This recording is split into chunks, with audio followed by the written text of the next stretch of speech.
The sound in the cramped basement was like a volcano erupting.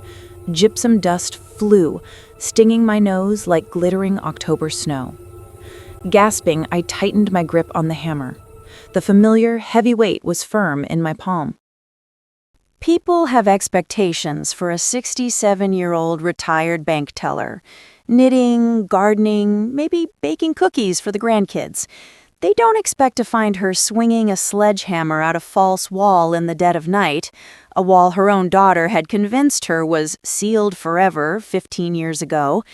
On a shelf behind me, that damned motion sensor, the one that went off at 4:04 a.m., blinked its red eye.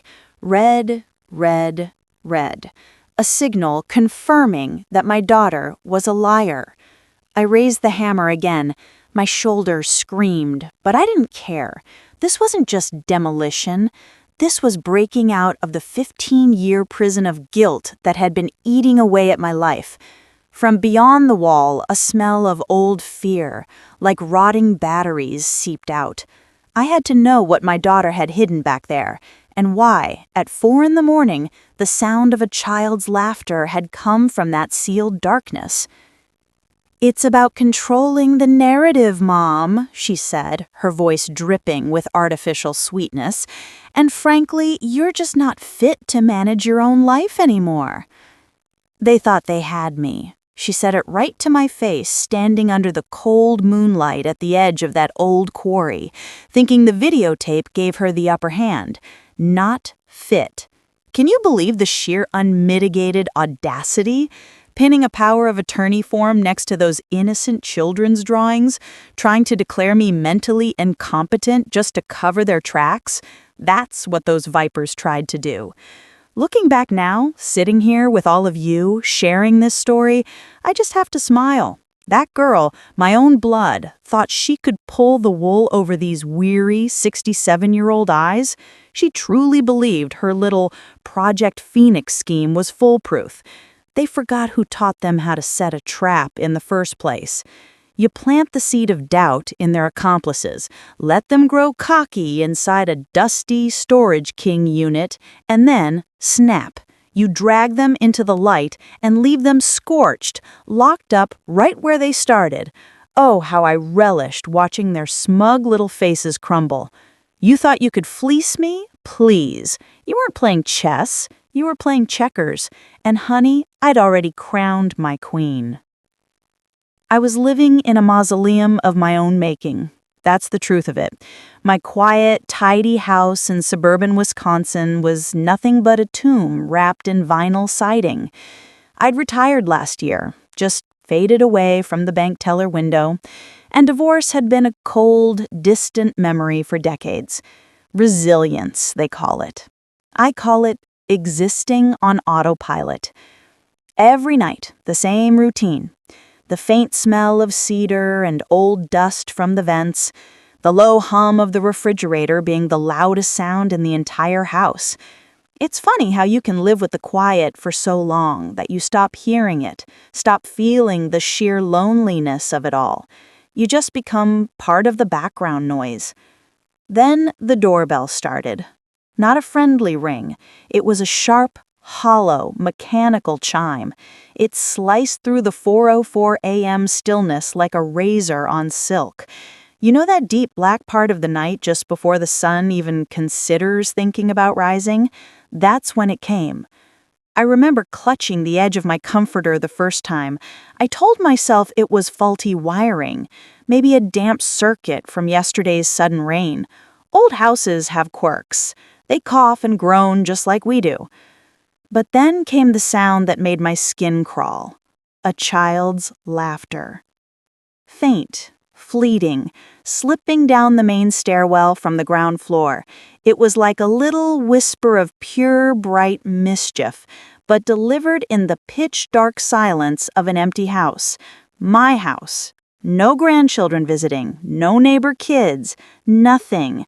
Just that phantom sound dissolving before I could even sit up straight and decide if I was dreaming. It happened again. The next morning, sharp chime at 4:04 a.m., then the laugh. And the next. That's when the shame set in. The familiar, poisonous taste of aging anxiety. You know it, ladies, that nagging fear that your mind is betraying you piece by piece, that you're becoming one of those elderly women whose stories are easily dismissed with a sympathetic nod and a suggestion to get more rest. I called my doctor. I'm hearing things, I told him, trying to keep the quiver out of my voice. He listened patiently, too patiently. He suggested stress, sleep deprivation, or maybe a small, subtle deterioration in my ability to distinguish reality from anxiety. I nodded on the phone, the cold Formica countertop pressing into my palm. "See, Elin?" the internal monologue sneered. "You're losing it. It's your fault, just like everything else." I lived in that self-blame for 15 years, ever since Kaylee left. Kaylee, my daughter, she was 33 then, and she walked out the door and never really came back.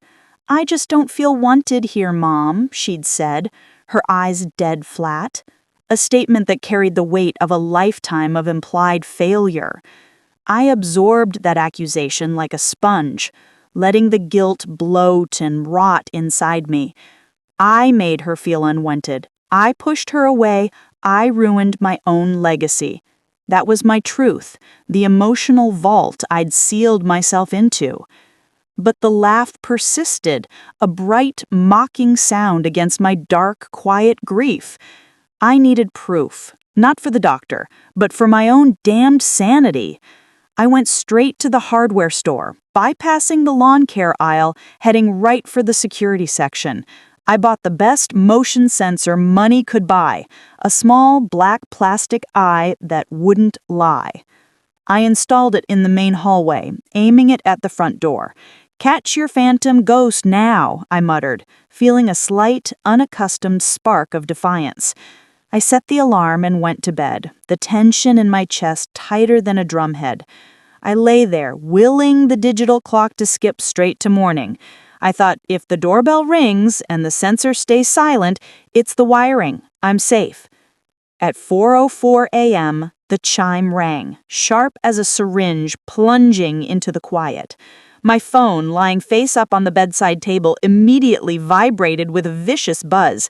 I snatched it up, my heart hammering against my ribs, expecting the front hallway notification. Instead, the screen blazed with a message that stopped my breath cold. The text didn't make sense, couldn't make sense, but it was there, staring at me in bright white letters. Motion detected. Basement closet. The basement, not the front door. That closet. It was at the far end of the basement, right against the foundation wall, and right behind that wall was the small, windowless room, the one my daughter, Kaylee, had sealed up herself before she walked out all those years ago. The air in the room suddenly felt thick, heavy, with the stench of something acrid, something like ozone and ancient fear. I remember the cold press of the floorboards beneath my feet as I slowly swung them out of bed. My throat felt like sandpaper. It wasn't a glitch. It wasn't old age. It was real. This was the crack, the opening I had been waiting for, the moment the universe handed me back a sliver of my own agency. 15 years of paralyzing guilt vaporized in that instant. It wasn't about me going crazy. It was about someone entering the place I had designated as my emotional vault, my monument to loss. That room, Kaylee's former basement bedroom, had been meticulously sealed with plaster and paint the day she left. I never questioned it. I saw it as a closure, a final, physical act of goodbye. But the motion sensor didn't lie. Something had moved. Something was inside. I stood there in the dark hallway, listening to the old house creak and settle around me, feeling the oppressive weight of the past pressing down. The shame was gone, replaced by a sudden, scalding wave of rage. I hadn't failed her. She had built a lie and sealed it up behind that flimsy wall. And now, 15 years later, that lie was trying to claw its way back out.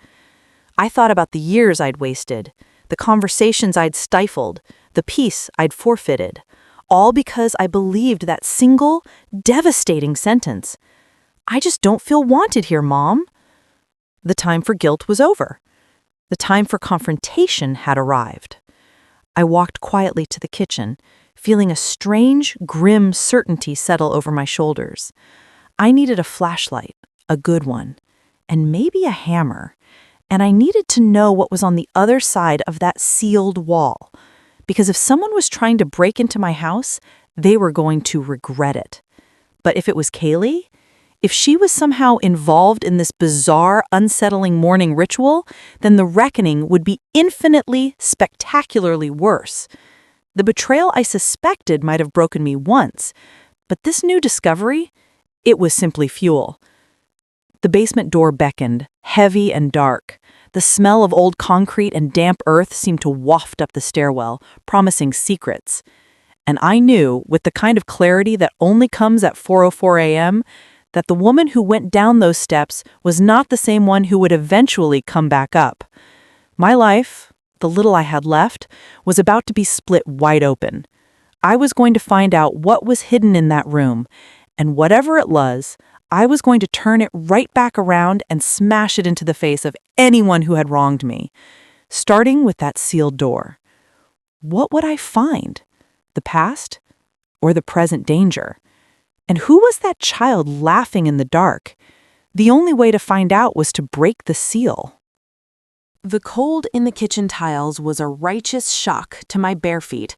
It was exactly the kind of bracing slap I needed. You know that feeling when fear finally turns into that clean, hard edge of purpose? It's magnificent. 15 years of letting that shame fester was finally over. The air was still thick with that weird ozone scent, but I didn't feel helpless anymore. The flashlight beam cut a sharp, vibrating cone through the dust motes. My kitchen felt enormous and suddenly insignificant. It was just a staging ground now. I grabbed the big hammer from the utility drawer. Its handle was worn smooth, perfectly contoured to my palm. The weight felt familiar, comforting. A weapon, yes, but mostly a tool for excavation. I was digging up my own buried past. I paused at the basement door. Heavy, solid oak. That door was a border between my manufactured calm and the unvarnished truth. I pressed my ear against it. Nothing. No laugh, no movement, just the hollow echo of the silent house. "You thought you were so clever," I whispered into the wood. I wasn't talking to the dark. I was talking to the lie I'd carried. I threw the bolt back. The hinges whined a long, rusty protest, like a wounded animal being woken up. I descended, slow and deliberate, each step on the wooden tread echoing the heavy thud of my own heartbeat. You can try to be quiet, but an old house always insists on announcing your moves. The basement air hit me like a physical blow. It was a cold, damp embrace, smelling not just of concrete and earth, but of something metallic, something like old pennies and abandoned hope. It clings to you, that smell. It sinks right into the fabric of your nightgown. The flashlight beam danced nervously over the concrete floor. The basement was unfinished, a sprawl of cinder blocks and exposed pipes. Right there, at the far corner, was the notorious basement closet. It wasn't a proper room. It was just a small indentation in the foundation wall, barely deep enough to hold the snow shovel and a few stray paint cans. The black eye of the motion sensor blinked rapidly from the top shelf. Red, red, red. It was confirming the betrayal. I walked toward it, not running. I wanted to absorb every detail. I wanted this moment of realization to be etched into my memory forever. The floor under my feet changed from smooth concrete to rougher, uneven stone near the closet. I focused the light on the wall behind the closet. That was the crucial spot, the one my daughter, Kaylee, had sealed up herself when she left. I could see the slight difference in the paint texture. The rest of the wall was an old, flaking gray. This section was a smooth, newer, dead white. It looked like a scar. a 15-year-old scar that had never truly healed. But wait, that wall was thicker than it looked. It wasn't Kaylee's former bedroom door, just crudely paneled drywall nailed directly into the studs. It was a facade, a cheap, deliberate cover-up. She hadn't sealed a door. She had built a wall. The rage sharpened into a cold diamond point. The hammer felt lighter now. I raised the hammer. Not gently, not with hesitation. I hit the center of that drywalled section with everything I had. Crack! The noise was volcanic in the small, enclosed space. Dust and plaster exploded outward in a cloud, catching the flashlight beam like shimmering glitter. It burned my nostrils. The first swing left a starburst of jagged cracks. I swung again, and again. The sheer physical release was intoxicating. It was like dismantling 15 years of guilt, one heavy blow at a time. The pain in my shoulder was just background noise. The paneling finally surrendered with a tearing, rending shriek. It peeled back, revealing an opening, a black void slightly larger than a refrigerator door.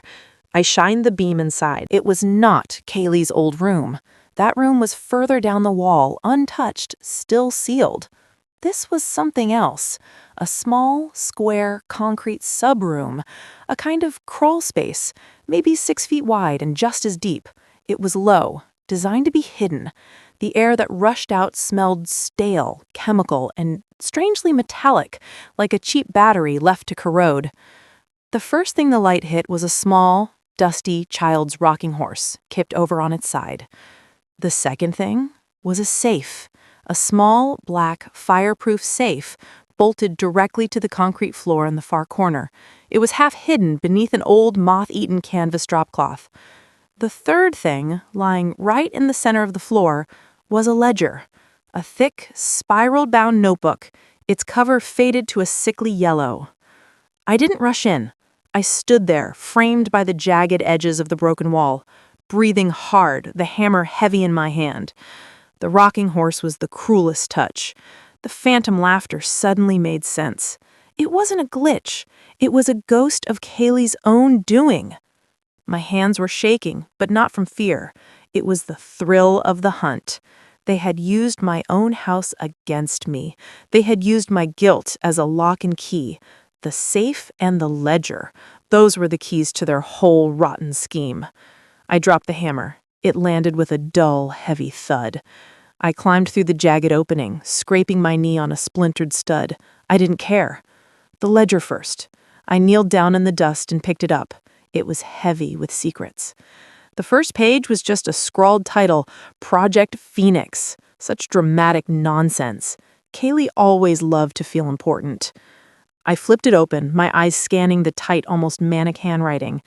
Dates, columns of numbers, wire transfer codes. But right there on page 2, tucked between a figure labeled Initial Withdrawal and a series of seemingly random contacts, was a name. Not Kaylee's, not the antagonist's, but a third name. A name I knew. A name that had been a fixture in our lives, a pillar of the community, an image of quiet, reliable goodness for 30 years. Norma Jennings. My bridge partner. My weekly coffee confidant. Norma, the woman I trusted with the tiny private miseries of my life. She wasn't listed as a victim. She was listed right there, as bold as brass, as the silent key. The betrayal was no longer just from my daughter. It had tentacles. It wrapped around my entire small, respectable life. It was a monstrous, beautiful thing, this lie. I felt a cold, hard smile spread across my face. I realized then that my little scheme wasn't just about bringing Kaylee to justice. It was about dismantling a far larger operation. I reached for the safe, running my fingers over the cold metal dial. Norma Jennings. I needed to know what silent key meant, and what that child's laughter truly represented. The clock ticked somewhere far away, silent now, at 4:09. The game was no longer in my head. It was right here, bolted to the floor. And what I found next to that safe was a single small, hand-drawn map tucked into the back cover of the ledger. It was a crude drawing of the entire neighborhood with a red X marking a specific, nearby address. The address of a certain recently widowed, very wealthy, very lonely old man. I knew in that instant exactly what Project Phoenix was, and I knew exactly what they intended to do next. But they wouldn't, not after I went through all this effort. This was my story now. The little map, that crude, shameful drawing stuck in the back of the ledger. It was the proof I needed, the confirmation that this whole rotten affair wasn't just about draining my savings. This was a syndicate, a small, vicious little operation run right out of my own unsuspecting, quiet suburb. They thought I was slow. They thought I was lost in my own fog of grief. That's the biggest mistake people make with us older folks, isn't it? They confuse contemplation with confusion. I stared at that red X on the map. It marked the corner house belonging to Mr. Henderson, recently widowed, very wealthy, very, very alone. The new target. Project Phoenix was clearly some kind of scam aimed at exploiting our most vulnerable neighbors. And they were running it under my roof. The sheer, stinking hypocrisy of it all. The urgency hit me like a splash of cold water. It was 4:10 a.m. They were operating on a schedule. Kaylee and that bastard of hers were planning something for Mr. Henderson, and Kaylee's bridge-playing accomplice, Norma Jennings, was the silent key. Norma, who always asked about my hip pain with such genuine, tearful concern. The thought made my stomach curdle with a metallic taste, worse than the basement air. I knew I couldn't call the police. Not yet. A half-demolished wall, a rocking horse, and a handwritten ledger with Project Phoenix scrawled on the front, they'd think I was having a psychotic break. Exactly what my daughter wanted them to think. I had to gather the evidence myself. I had to confront the source. My immediate task was cleanup. I quickly shoved the rocking horse, the ledger, and the safe back into the crawl space. I draped the canvas cloth back over the hole. I was working on pure adrenaline now, my movements sharp and efficient. I didn't care about the plaster dust coating my pajamas. I cared about the clock. I used the snow shovel and the stray paint cans to barricade the opening, making it look exactly like the basement closet again. It was a flimsy cover, but it was enough to fool a casual glance. I needed the illusion of normalcy to hold until I could get the safe opened. I took the ledger with me, tucking it under my arm like a favorite book. Climbing back up the stairs, the daylight was finally starting to bleed gray through the kitchen window. The silence felt different now. It was no longer the silence of emptiness, but the charged silence of a wire waiting for a spark. I needed to see Norma. I needed to see how this silent key operated. Norma and I had our standing date every Thursday morning at the community center cafe for coffee before our bridge game. Today was Thursday. Perfect. They had already written their own date with destiny. I showered quickly, scrubbing the smell of cement and ozone from my skin.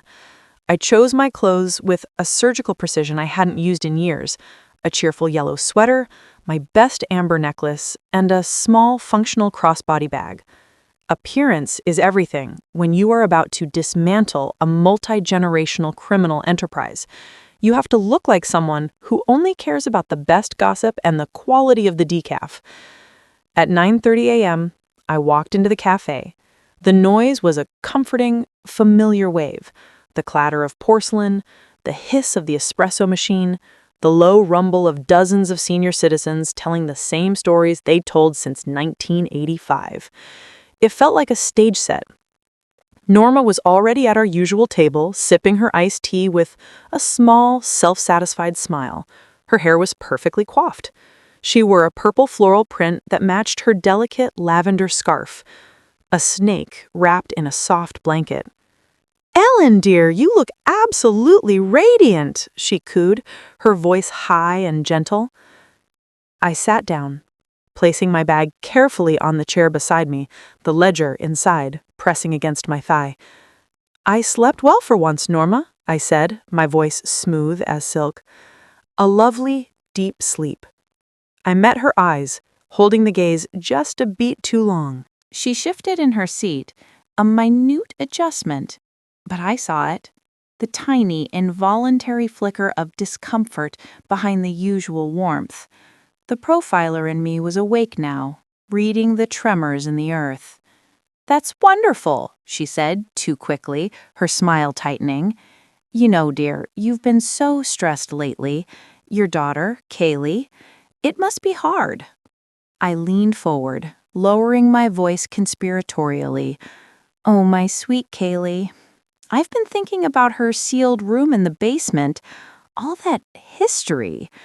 I let the words hang there thick and sharp. Sealed room. Basement. Norma's hand, which was reaching for her glass, froze mid-air. Her knuckles went white against the delicate glass. She recovered with the practiced ease of a professional. "That old thing. A parent's grief, Elin. You sealed it for closure. That's good." Her voice was now slightly firmer, a careful warning hidden in the maternal tone. "Closure is a funny thing," I murmured, stirring my coffee, watching the cream swirl and disappear. "Sometimes it's just another kind of wall, isn't it? Something you build to hide what's really going on." She didn't react this time. She just looked at me with that perfect, concerned friend expression. I knew I wouldn't get a confession. The silent key was well trained. I changed the subject entirely. "Norma, have you seen Mr. Henderson lately? The poor man, so lonely since his Helen passed. He seems lost." The effect was instantaneous and thrilling. Norma's perfectly arranged face became a mask of startled interest. Her eyes darted away, just for a moment, toward the main entrance. "Oh yes, I sent him a casserole last week. He needs company. Goodness, he's got such a beautiful house. But who would he leave it to?" "Someone trustworthy, I hope," I said, taking a slow sip of coffee. "Someone who won't take advantage of his generous heart." Norma chuckled, a brittle sound that didn't reach her eyes. "You're getting cynical in your old age." "I'm getting observant, Norma," I corrected her, putting my mug down. "And I'm not lonely anymore. I have a new project keeping me busy." I stood up, adjusting my amber necklace. My hands were steady. "I have to get to the bridge game early today, dear. I need to secure my favorite seat. Oh, and by the way," I leaned in, my voice dropping to a theatrical whisper that only she could hear, "that little silver rocking horse in your basement, it's charming." I walked away without waiting for her reply. The entire table, the cafe, the world seemed to hold its breath. I felt the heat of her gaze burning into my back. I knew that moment of pure, blinding panic would tear through her carefully constructed composure. She would leave that cafe immediately. She would run home and check the concealment in my basement. And I had to be there first. I had to know what was in that safe. My heart hammered with anticipation. The moment she leaves, the game starts for real. I had my hammer, I had my key. Now I just needed the combination. And I had a sickening feeling that the combination was hidden, not in a code book, but right inside Mr. Henderson's unsuspecting home. I didn't run, but I moved with the kind of smooth, determined haste only a woman with a purpose can manage. I walked out of that community center cafe with the leisurely grace of a queen. But inside, my heart was a piston, driving me forward. I knew exactly what Norma would do. She wouldn't call Kaylee. She would panic and go straight to the source of the problem, my house. I watched her through the plate glass window, a little theatrical, I admit. She clutched her lavender scarf, her plump shoulders rigid. She practically launched herself out of her chair, leaving her iced tea half finished. That was the first casualty of my little mind game, Norma's composure. I slipped into my sedan, the engine already running. I didn't drive home, not yet. The last thing I needed was for Norma to spot me hiding in my own driveway. I pulled over 2 blocks away, parking under the shade of a massive old oak tree, whose leaves were just starting to turn a bruised yellow. The air smelled crisp, like autumn decay mixed with gasoline. I pulled out the yellow ledger, the one I'd smuggled out of the crawl space. I needed the code. I knew the safe in the basement was likely protecting a list of names, the real financial documents, or maybe even the physical loot. Kaylee wouldn't have sealed up a safe that easily cracked. I flipped through the pages again. Project Phoenix. Initials and numbers everywhere. Nothing that looked remotely like a 4-digit combination. But I was a bank teller for 30 years. My brain is hardwired for patterns. I looked at the wire transfer amounts. They were all slightly off kilter, always ending in .04 or .07. A distraction. Then I saw the date section. Next to the initial withdrawal entry was the date, May 10th. I immediately flipped to the very back page where the small map of Mr. Henderson's neighborhood was drawn. Right next to the red X was a tiny, almost invisible number sequence. 15, 33, 48. A wave of understanding, cold and absolute, washed over me. It was a 3-part chronological code tied to the biggest moments of Kaylee's life: the year she turned 15, the age she was when she left, and the age she is now. A narcissistic touch, typical of my daughter. She made the safe a testament to her own timeline. The numbers were useless without the sequence. I needed the last piece. I grabbed my phone and quickly drove to Mr. Henderson's house. I parked a street over and approached on foot. His house was beautiful, a 2-story colonial with an immaculate lawn. He was sitting on his porch swing, reading the newspaper, looking frail and deeply, utterly content in his loneliness. The perfect mark. The thought made my blood boil. I approached him with the casual friendliness of a neighbor. "Good morning, Mr. Henderson. Lovely day." He looked up, smiling kindly. "Elin, you're looking well, dear. On your way to bridge?" I sat on the porch rail, feigning concern. "I was, but I had to come check on you first. I had a terrible dream last night. About numbers. Random numbers, sir. Are you feeling all right? Have you had any visitors lately? Anyone offering to help with your finances?" He chuckled, a dry, papery sound. "I'm fine, Elin, and no strange visitors. Just that sweet Norma Jennings. She brought me a lovely casserole yesterday. She keeps me company." I kept my voice low and urgent. "Mr. Henderson, I have to ask you a deeply personal question. When did your dear Helen pass away?" He dropped his gaze, his hand resting on the paper. "It was hard. March 10th, last year. March 10th, 3:10. Another date." Suddenly, a realization struck me with the force of a physical blow. The safe combination wasn't tied to Kaylee's life. It was tied to the victim's grief. Kaylee and her gang were using the dates of the victim's greatest losses, their emotional vaults, as their combination. Initial withdrawal, May 10th, 5:10. Helen's death, March 10th, 3:10. The safe combination was almost certainly based on the date of Kaylee's first victim, not her own life events. I needed the specific year of the initial withdrawal. I thanked Mr. Henderson, offering a vague promise to bring him a pie later. I rushed back to my car, my mind racing. I pulled out the ledger again, focusing on the May 10th withdrawal. Next to the date was a tiny handwritten note. Smith, 2011. The combination was laid bare before me, a cruel testament to their method. 5, 10, 20, 11. A 4-digit code derived from the first victim's major financial loss. I gripped the steering wheel, my knuckles white. Now I had the key, but I also knew I had mere minutes before Norma would arrive at my house. I sped through the quiet streets, ignoring the speed limit entirely. The stakes felt enormous now. This wasn't just about my stolen savings. It was about stopping them from preying on another lonely, grieving soul like Mr. Henderson. I screeched into my driveway, leaving the car idling. The front door was still locked, just as I left it. I throw myself down the basement stairs, the hammer still lying where I had dropped it. The barricade was still in place. I tore the shovel and paint cans away. I swung the door open, climbed through the jagged hole, and shone the light on the safe. The metallic smell was overwhelming.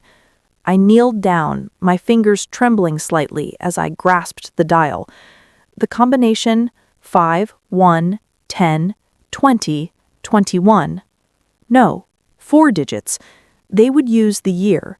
5, 1, 10, 11. I spun the dial. Click, click, click. The sound was agonizingly slow. 5 to the right, 10 to the left, then 11 to the right. I pulled the handle. It didn't budge. Damn it. 4 digits. I thought back to the ledger. 15, 33, 48. Kaylee's dates. Why would she write those if they weren't the code? They were bait. The real combination was simpler, crueler, more efficient. It was tied to her grand gesture of abandonment. I spun the dial again, my heart pounding against the concrete floor. The final number was the date Kaylee sealed the door and walked out of my life. July 4th, 2008. But that was too many digits. Wait. The date that Kaylee said, "I just don't feel wanted here, Mom." That single devastating phrase was the lock. It was the amount of money she and her boyfriend first siphoned out before she left. The first withdrawal amount. I flipped the ledger back to the first page.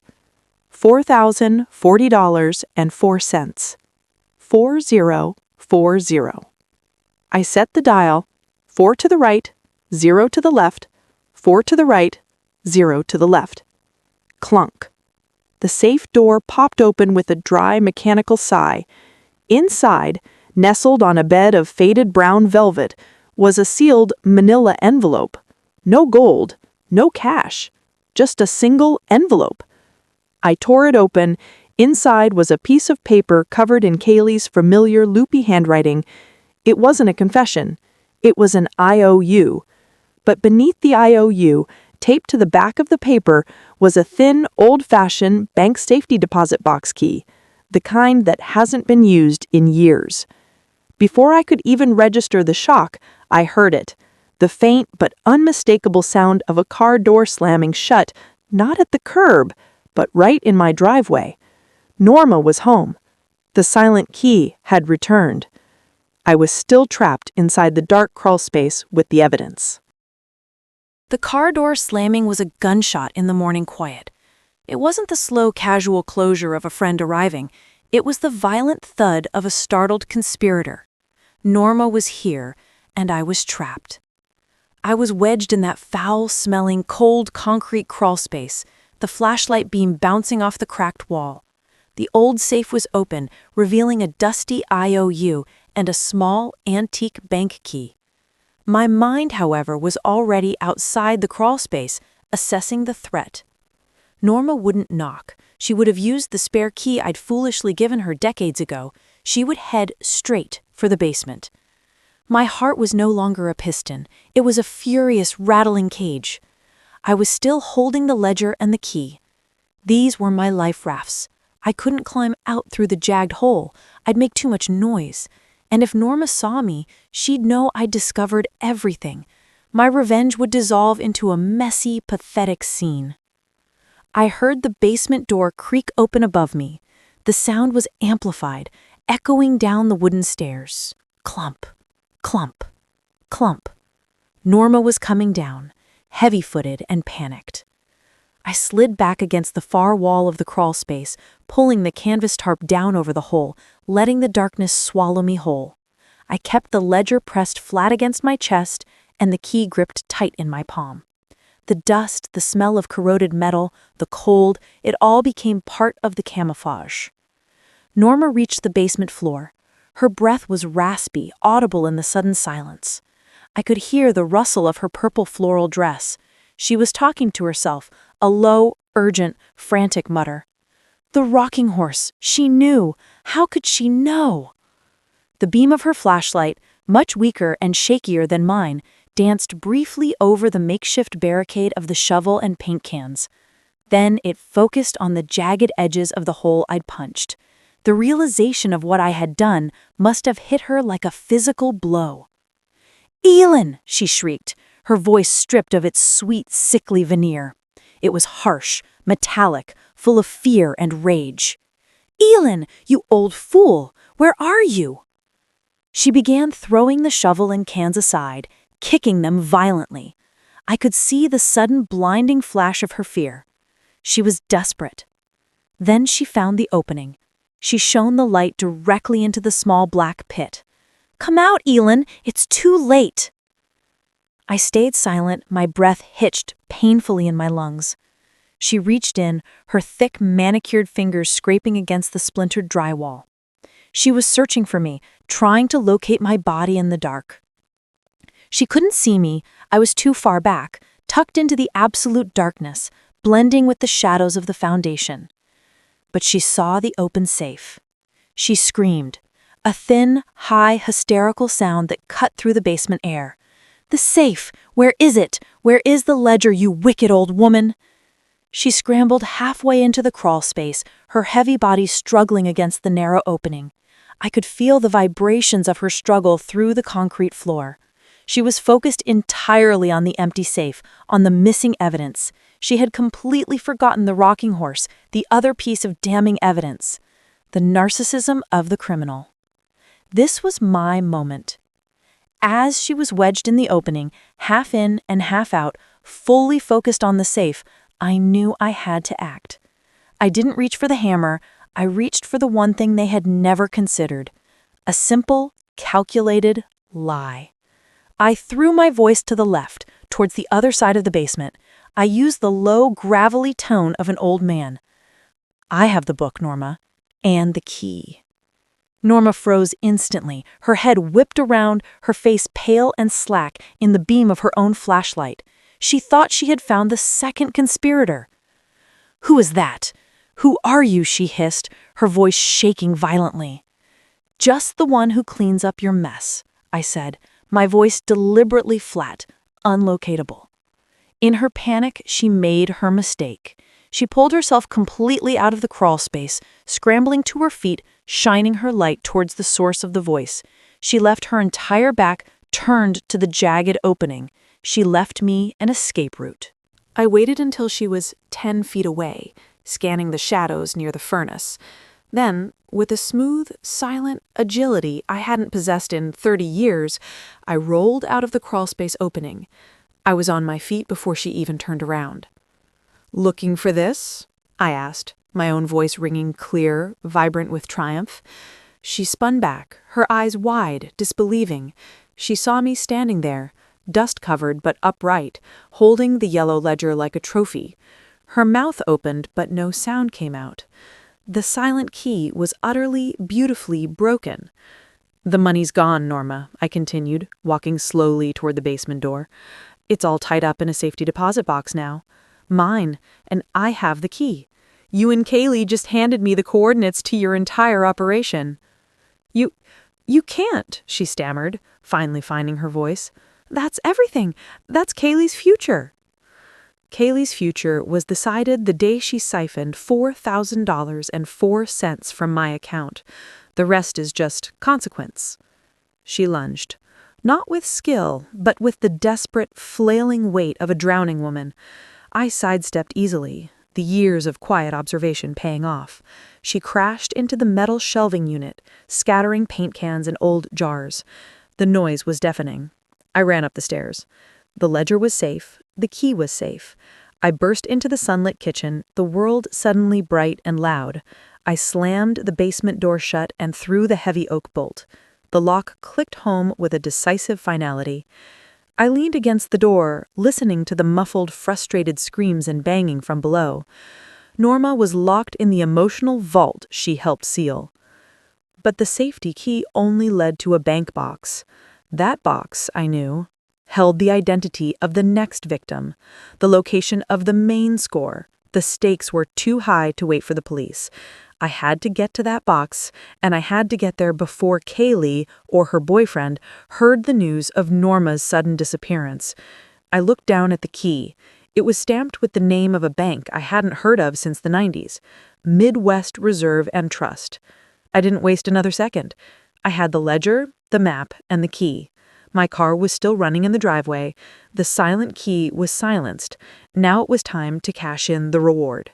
I ran out the door, the chill morning air hitting my face. The antique key felt hot in my hand, burning a new path forward. I knew where I was going, but I had a chilling certainty that the safety deposit box wouldn't just contain financial documents. It would contain the final, monstrous piece of Kaylee's betrayal, and I was driving straight into the epicenter of the storm. I drove through the crisp, clean morning air, the sound of Norma's muffled screams already fading into the glorious background noise of my victory. Locking her in the basement felt less like an act of malice and more like a necessary administrative closure. You deal with a leak before you deal with the pipe. Simple maintenance. My old sedan, usually a lazy fixture of the driveway, felt like a getaway car. The sun was climbing now, blindingly bright, promising a beautiful, normal Thursday. A world utterly unaware of the domestic war being waged in the quiet shadows of suburban Wisconsin. The antique key felt like a shard of ice in my palm. Midwest, Reserve, and Trust. I hadn't thought about that place since the bank merger boom in the late 90s. It was one of those small, dark, heavywood banks that survived only to service the very old money, the kind of money that distrusted computers and liked to see its assets in paper form.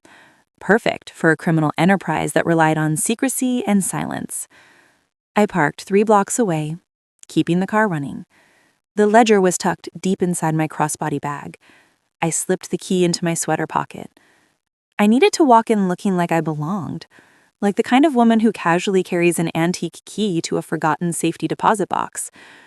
The bank smelled like old money and leather polish, a heavy, intimidating odor. The lobby was hushed. It was all polished brass and thick, dark walnut paneling. The air conditioning was set brutally cold, raising goosebumps on my arms.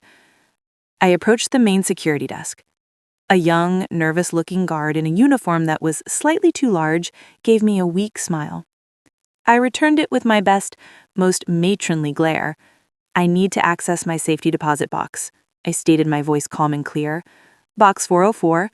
I believe my daughter, Kaylee North, set this up years ago." The guard, looking confused by the box number, pointed me toward a desk. The teller, a middle-aged man with sharp, suspicious eyes, took my driver's license. "Mrs. Elin North?" he said, verifying the name. He studied my face, then the license. "And the box number is 404. Odd. That box hasn't been accessed in over 15 years. "I am aware," I said, leaning in slightly, lowering my voice. "It was set up during a difficult family time. A kind of insurance policy, in case of poor judgment." He nodded, the word poor judgment obviously satisfying his internal profiling algorithm. He disappeared into the vault, returning a moment later with a heavy metal box. It was cold to the touch. He directed me to the private viewing room. It was tiny, claustrophobic, smelling faintly of stale air and paper. A simple mahogany desk, 2 hard chairs, and a little brass lamp. He placed the box on the desk and gave me the instruction. "The process requires both the bank key and the client's key to turn simultaneously." I pulled out my antique key. The teller looked surprised. "An old model, ma'am. We don't see many of those anymore." I said, "It's original. Original to the crime." We inserted our respective keys and turned. Click. Click. The lock mechanism was loud and final. The box slid open, revealing its contents. It was exactly what I didn't want to find. Not a list of names, not financial documents, just a stack of old children's drawings, kindergarten masterpieces covered in glitter and crayon, all signed with Kaylee's messy 5-year-old signature. The air in the small room suddenly felt heavier, charged with the ghosts of a happy past. I felt a devastating pang of emotion, the kind of raw physical grief that catches you unawares. She kept these? She sealed them up and abandoned them? The cruelty was breathtaking. I reached for the drawings, my hands shaking. They were a cheap, sentimental bait. I flipped through them quickly. Beneath the stack of drawings was a single piece of heavy cardstock. It was a bank form. A power of attorney form. Not for Kaylee's finances, not for mine.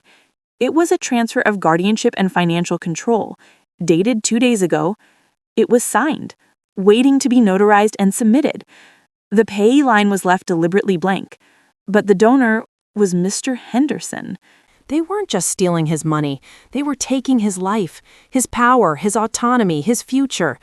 This form, once notarized, would give Kaylee and her boyfriend the legal right to declare him incompetent, move him into a home, and liquidate his assets.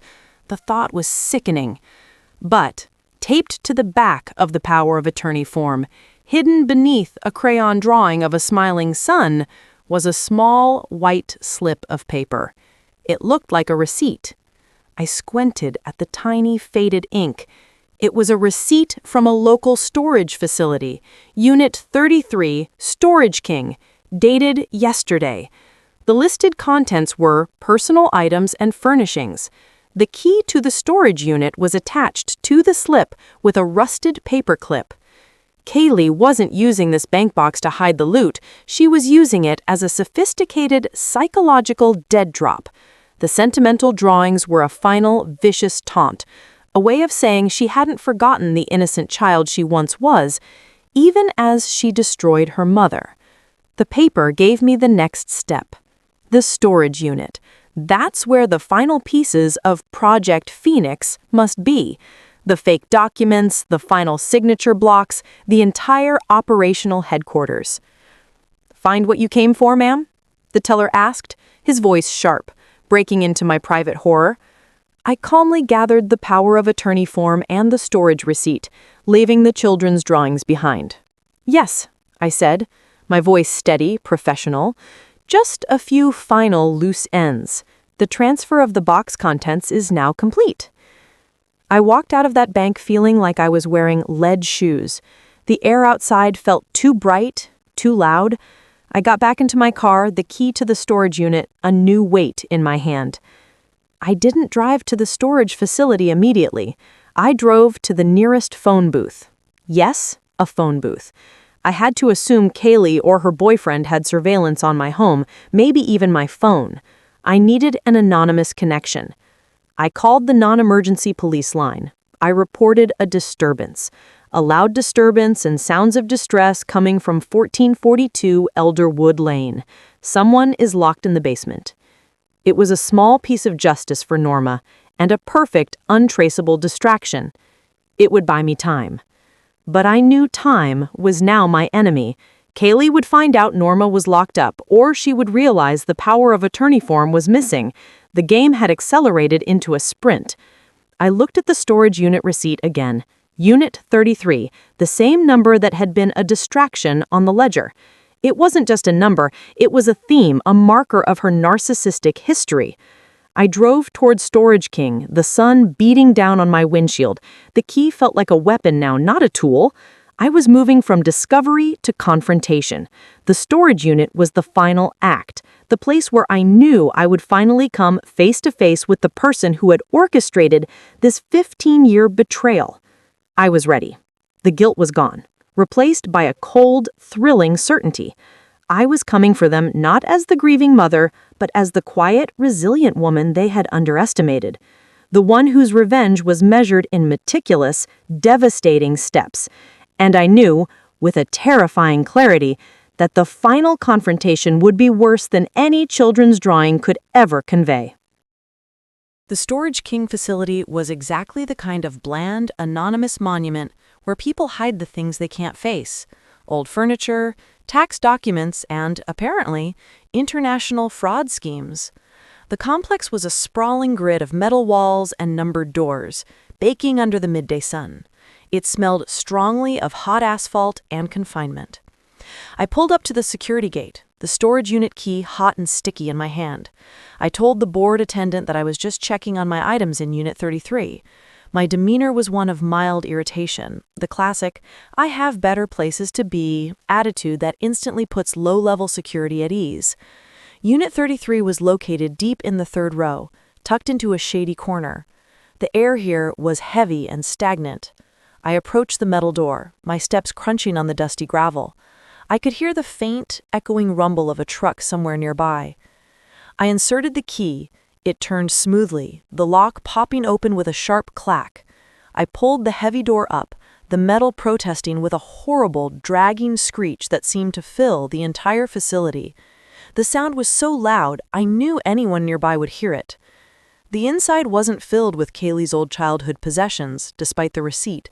It was a makeshift office, a cheap folding table, 2 plastic chairs, and a small, flickering work lamp. The air in the unit was cold. They must have had a portable air conditioner running constantly. It smelled of cheap plastic and stale coffee. On the table sat a laptop, open and still humming. The screen displayed a complicated spreadsheet, names, estimated net worth, and timelines. Project Phoenix in its full, chilling glory. And right at the top was Mr. Henderson's name, highlighted in an ominous red. I stepped inside, my eyes scanning the rest of the unit. Stacked against the back wall were dozens of binders labeled by year: Smith 2011, Jensen 2015, Taylor 2018, a sickening catalog of their victims. I grabbed the power of attorney form from my bag and laid it on the desk right next to the humming laptop. This was the moment for evidence, for quiet, decisive action. I pulled out my phone.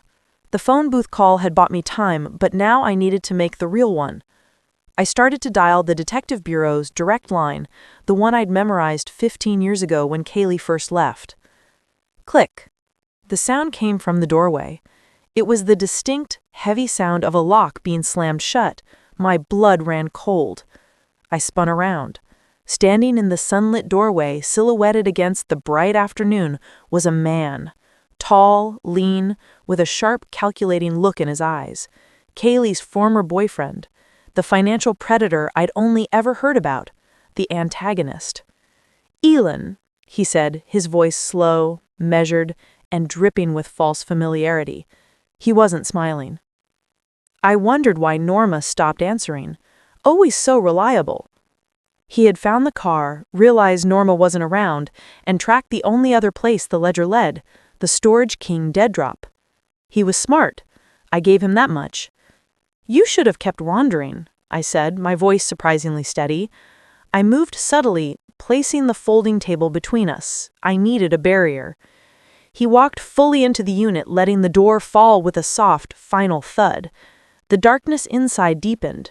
The only light was the harsh glow of the work lamp and the laptop screen. "We knew you were close. The old house, the basement, it was a sentimental tether, a piece of insurance. But you were never supposed to find the safe. That was Kaylee's mistake, sentimentality." "Her mistake was underestimating her mother," I retorted, letting a hard edge enter my voice. "You were stealing from a bank teller, dear. We notice patterns." He laughed, a quick, dry, humorless sound. "Patterns, of course. You have the power of attorney, you have the ledger, you even figured out Norma. Impressive. For a retiree." He sneered the last word. "And now I have the headquarters," I countered. "I called the police, dear. The disturbance at 1442 Elderwood Lane. They'll be there soon." His face didn't change. "They'll find Norma locked up, screaming about a stolen rocking horse. They'll file a domestic disturbance report. But they won't find us. We're already gone." He reached behind the door, pulling out a length of thick, silver duct tape. "I just need the ledger and that key back, Elin," he said, his voice turning cold, predatory. "Kaylee is waiting. We're moving the operation to Boca Raton. You can go home, and we'll even wire you back what you lost. Let's call it a pension." "No," I said, gripping the edge of the folding table. "The deal is off. Kaylee needs to face the consequences." "Consequences," he chuckled, advancing slowly. "Kaylee, consequences are for people who can't cover their tracks. She's already at the airport. You, on the other hand, are the last loose end." He lunged, suddenly fast, the element of surprise his weapon. I reacted with the quickness of desperation. I shoved the folding table hard. It caught him mid-lunge, the metal edge hitting his knees with a loud clang. He stumbled back with a grunt of pain. The laptop skittered across the table and crashed to the concrete floor with a sound of shattering plastic. The screen went dark. I didn't wait. I knew I couldn't beat him in a fight. I grabbed the heavy, full binder labeled Henderson and hurled it at the small, flickering work lamp. Crash! The glass bulb exploded, plunging the unit into absolute darkness. The air immediately smelled of burnt-out electronics and sharp, acrid glass. "Damn it, Elin!" His voice roared, disoriented in the dark. I used the second of confusion. I scrambled over the overturned table, the ledger still clutched under my arm, the storage key useless now that the main door was locked. I felt the cold concrete floor beneath my knees, crawling toward the back wall. I reached the stack of binders. I shoved them hard. They toppled over, creating a massive, noisy distraction. I felt his hand brush my ankle, a heavy, brutal grip. I kicked out violently. "Let go!" I gasped, scrambling further. I found it. A small secondary door, almost invisible in the darkness, disguised as part of the wall paneling. I'd seen the outline when the lamp was on. It was a utility access door for the storage complex leading to the outside corridor. I yanked the latch. It opened with a soft click. I squeezed through the opening, landing hard on the pavement outside. I slammed the utility door shut behind me, the small latch clicking firmly into place. I stood there, panting, bleeding slightly from my knee, listening to the furious banging coming from the locked Unit 33.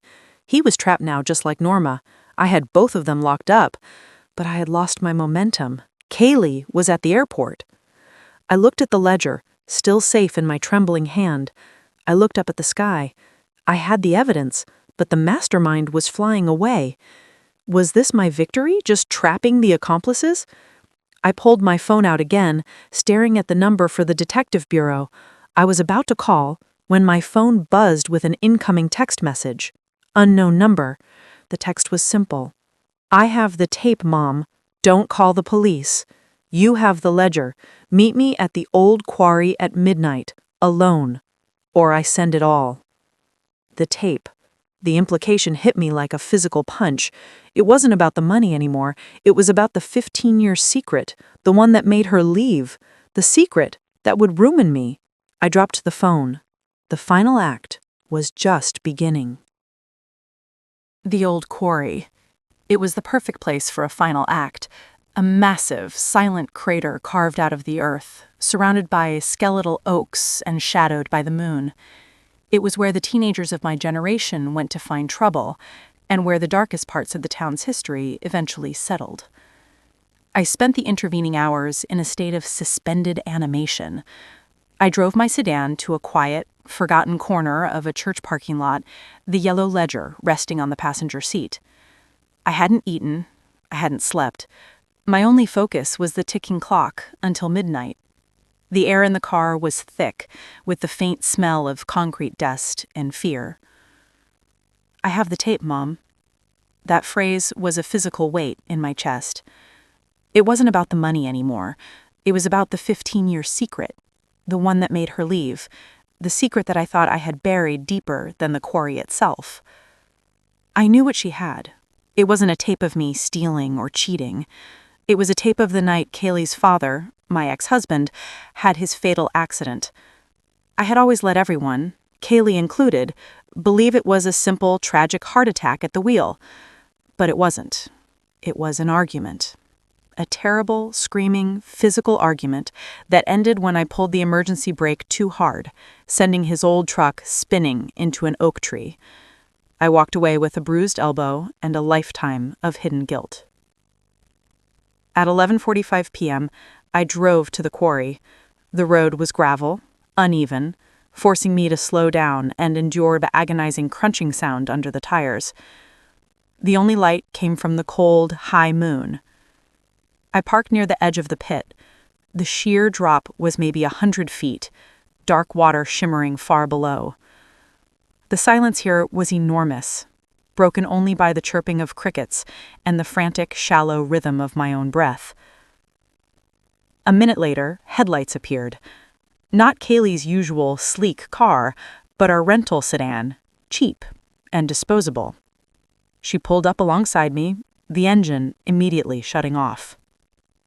We sat there for a long moment, the darkness between our two cars heavy and charged. I could smell the sharp, metallic tang of the night air mixed with the faint scent of wet earth from the quarry walls. Finally, she opened her door and stepped out. Kaylee. She looked older, harder. Her eyes, usually so bright and full of easy humor, were rimmed with exhaustion and something that looked suspiciously like desperation. She wore a heavy jacket, despite the warm night. She carried a small, worn backpack. "Hello, Mom," she said, her voice thin and strangely formal. The conversational tone I had been using for this whole story felt impossibly strained now. "Kaylee," I replied, stepping out of my own car, clutching the yellow ledger like a shield. "Where is he? Your boyfriend?" "He's detained," she said, with a slight wave of dismissal. "I found the Storage King receipt and called. He's fine, just enjoying the quiet." She knew I had locked him up. She didn't care. "You have the ledger," she said, her eyes fixed on the book. "I want it, and the safe key, and the name of the bank where you put the money." "And you have the tape," I countered, holding the ledger closer. "The one that proves I killed your father." The air grew instantly colder. She didn't deny it. She reached into her backpack and pulled out a small, antiquated video cassette, the kind that hasn't been used since the early 2000s. It was brittle, a silent relic of my buried life. It was on Dad's old dash cam. A lucky shot. I found it a week after the funeral. That's why I sealed the room. Not because of the money, Mom. Because I didn't want to know I was living with a murderer. "It was an accident," I said, a sharp, choked denial. "We were arguing. He grabbed the wheel, I grabbed the brake. It was an accident." "The tape shows you screaming at him, telling him you wished he was dead. Then it shows the pull. You pulled the brake." We stood there, two women standing on the edge of a grave, 15 years of lies separating us.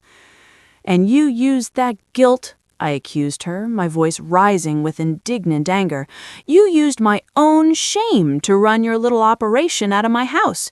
You drained my accounts, let Norma use me for bridge gossip, all because you had a tape of a 20-second accident. It wasn't a 20-second accident, Mom. It was a 20-second choice. You took my chance to say goodbye. You built your life on a lie, and I built Project Phoenix on your guilt." Her words were like stones, hitting me hard and fast. I swallowed, the taste of dry dust in my mouth. I had to pivot. This was a negotiation, not a confession. "Project Phoenix ends tonight," I stated, my voice firm, regaining control. "I have the ledger. I have the power of attorney form. I know the names of your victims, Kaylee. I know about Mr. Henderson. I know about the safe deposit box. If you send that tape, I walk straight to the police with all of this evidence, and you face 50 years of fraud charges. And your boyfriend, wherever he is, goes down with you." She looked at the ledger, then back at me. Her desperation was flickering. She was at the airport, ready to escape. She didn't want a lifetime behind bars. "I am the only thing standing between you and the full force of the law," I said, a cool, detached pronouncement. "Give me the tape. I give you the ledger. We both walk away, and you never come back." She hesitated. The backpack slipped slightly off her shoulder. The sounds of the quarry suddenly seemed deafening. "You won't call the police," she finally said, her voice a whisper of doubt. "You can't live with the world knowing what's on that tape.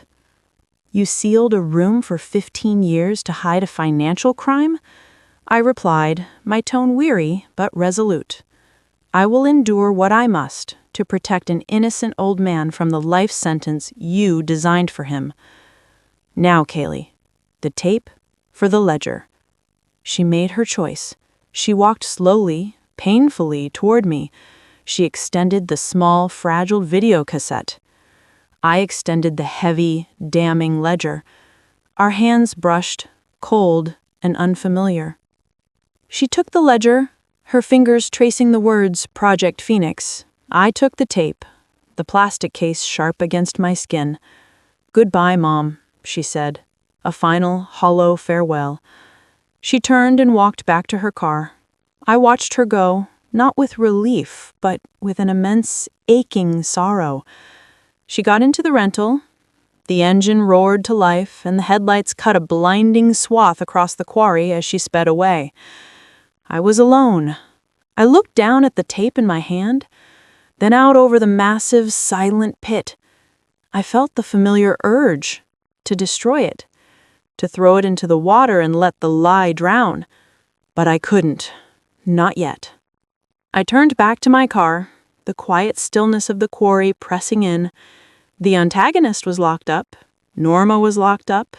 Kaylee was gone. Project Phoenix was dead. But I was holding a weapon of my own destruction. I needed to know if this was truly the end, or if Kaylee, in her final twisted act, had left one more layer of betrayal in the ledger I'd just handed over. And that's when I saw it. A small, almost invisible slip of paper wedged deep between the back cover and the spiral binding of the ledger. She hadn't traded everything. She had kept one last secret.